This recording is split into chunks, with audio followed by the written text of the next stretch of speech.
Hey everybody, in this video I'm discussing the full moon in Libra on April the 12th, 2025. The main theme is relationships and a powerful potential for release and letting go of old attachments that no longer serve you, but also a time of realizations and insights, all on relationships. That can also be platonic relationships, business partnerships, but especially with your significant other, because Libra is the sign of marriage, of partnership, and Libra is ruled by or associated with Venus. Libra is about relationships. Venus is the goddess of love and beauty and creativity. So Venus on April the 12th is going direct. It went retrograde March the 1st, 2025, and on the day of the full moon, when everything culminates, comes to light, comes to a head up in the full moon of Libra about relationships, here is the relationship planet Venus that's associated with Libra going direct. And it's going direct on karmic Saturn. So there's a lot to unpack here, and I'm going to show in the chart. I've got the chart up on the board right now. You see the moon is on the left-hand side. It's on the beginning of the first house. It's sitting on what we call the ascendant, or what you're interacting and projecting out to the world. That moon is at 23 Libra. Its exact opposite, or have that red line going to the right, to the sun at 23 Aries. The sun, I have in brackets, is next to a planet, a symbol, exactly at 23 Aries. And that symbol is Chiron, the wounded healer. So this full moon bringing a lot of matters to light, and it's impacting Chiron. This can bring up a lot of insecurities, a lot of uncomfortable fears and limitations around relationships, but it wants to break through. Now, that opposition of the moon to the sun, there's a T-square. So in the midpoint, in the middle of that opposition, so I put a red line that shoots to the top of the chart, and that is triggering a planet, which is the symbol of Mars. And Mars is can be angry, can be passionate, driven energies. So that can be where a lot of relationship energies that could be releasing perhaps a lot of resentment, like a lot of blow up, but for a lot of release. And then in the sixth house area, that's just to the bottom of where the sun is, and sun and Chiron, and you'll see that is associated with the seventh house, because you see on the inner part of the circle, the number 7. 7 is partnerships in marriage and relationships. And just below it is the sixth house. The sixth house has more to do with service to others, your day-to-day work routine.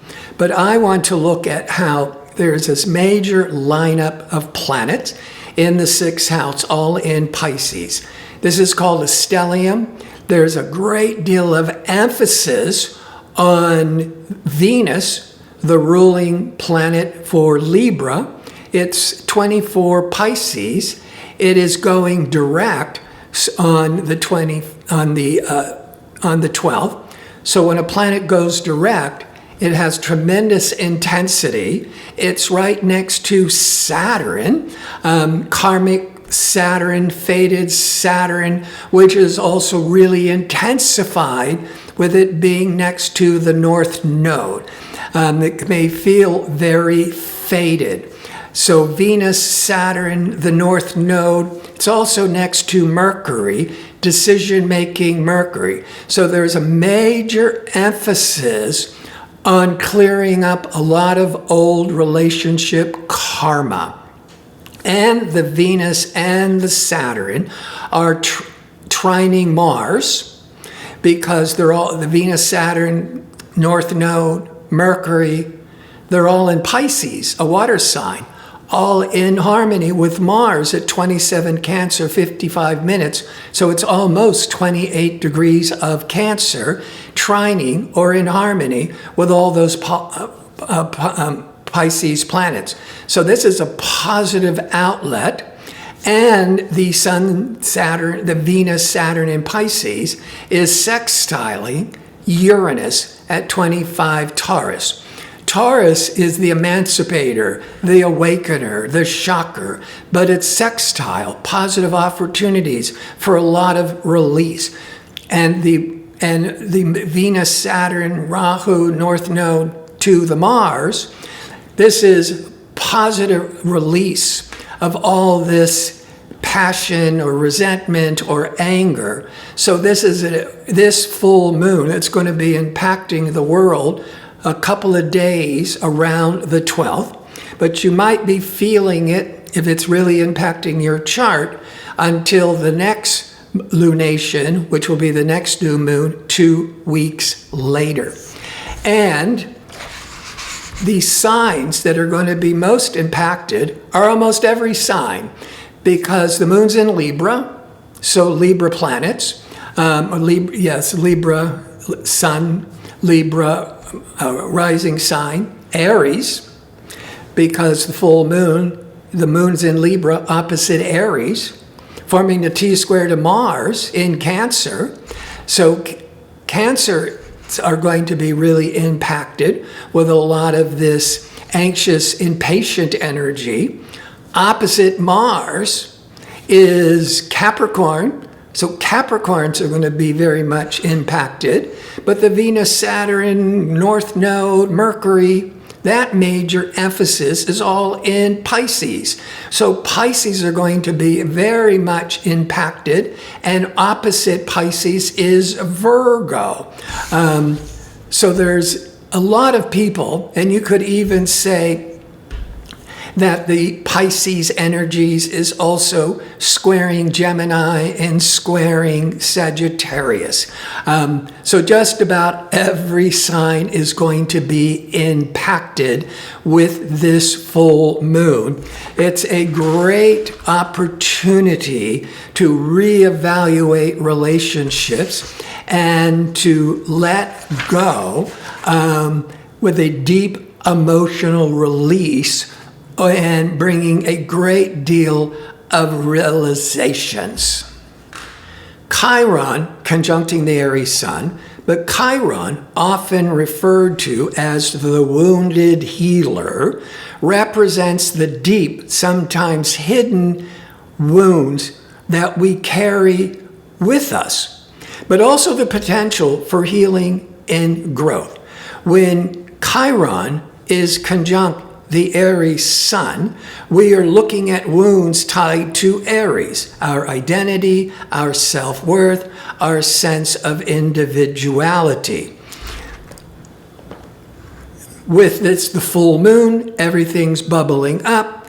With the sun impacting Chiron, it is really also bringing so much woundedness, sensitivity, self-doubt, around our relationships, but this can also be a great time of release and breaking through, and then becoming, not walking around feeling like the victim and poor me, but how you can be a healer for other people, because you've been there, done that, and have this really great empathy for people who are feeling very much wounded in their relationships.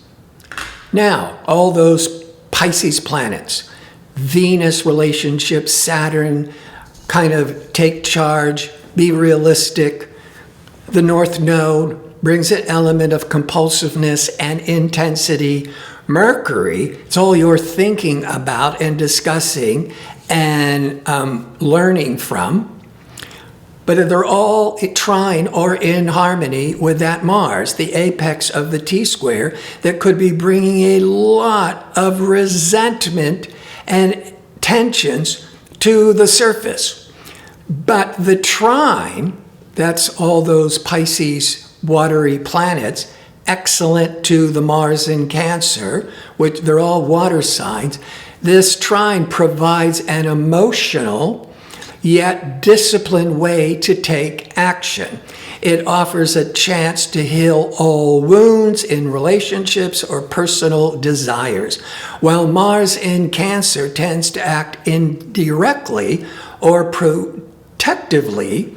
The trine with Venus-Saturn helps ground emotional impulses into productive efforts rather than reactive behaviors. Reconciliation is strong. Past emotional conflicts may find resolution if approached with patience. So, in summary, the major theme, I would say, for most people is going to be personal relationships. But Venus is also finance. So this could also, let's start with finance, but I think love and intimacy for most is more the major theme. But when it comes to finances, this could be bringing to the surface a lot of anxious anxiety, stress around your finances. But all this positive release of the Venus-Saturn to Mars, the Venus-Saturn also sextiling Uranus, which brings a lot of insight and liberation.